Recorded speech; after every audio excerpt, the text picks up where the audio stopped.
Okay, we're going to tell you about diagramming subjects and verbs very quickly. First of all, a subject is who or what the sentence is about. So when you're looking for the subject, the question you're going to want to ask yourself is who is the sentence about or what is the sentence about? Another question you can use is who is doing the action? Okay, so for example, the boy ran. So if I ask myself who is the sentence about, my answer is going to be the boy. But I could also ask myself who is doing the action, and the answer would be the boy. So for both of them, we realize that the boy is the subject. Now the verb is what the sentence is doing, or it's a state of being. We'll focus on what the subject is doing first. In this sentence, we know that the subject is the boy, so we have to ask ourselves, what is the boy doing? And that's our verb, which obviously in this sentence is ran. Okay, so when we diagram a sentence like this, we always put the subject in the first part of the diagram, and the diagram always looks like this. The subject always goes in the first part. The second part goes to the verb, and this is how a simple diagram will be set up.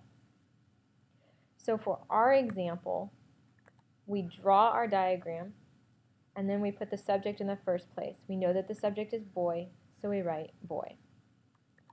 The next part, we know that the verb is ran, so we write ran, and that is the simple diagram for that sentence. Now you could have sentences with more than just the subject and the verb, so you have to make sure that you're picking what the sentence is about and what the subject is doing. So for the first one, we draw our simple diagram as usual, and we ask ourselves who or what is doing the action, or who or what the sentence is about.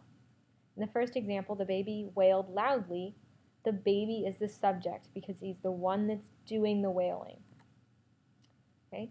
What is the baby doing? Wailing. So that's our verb. In the second one, the coffee spilled on the table. What the sentence is about is coffee, so that's our subject. What the coffee is doing is being spilled, so that's our verb. The last one's a little more confusing. We have the subject, obviously. What the sentence is about pork. But our verb is going to be a state of being. And state of being verbs are am, is, are, was, or were. They tell us about the subject. It tells us what the subject is. Okay? It tells us basically its existence. So whenever you see am, are, was, were, or be, they're always going to be the verb.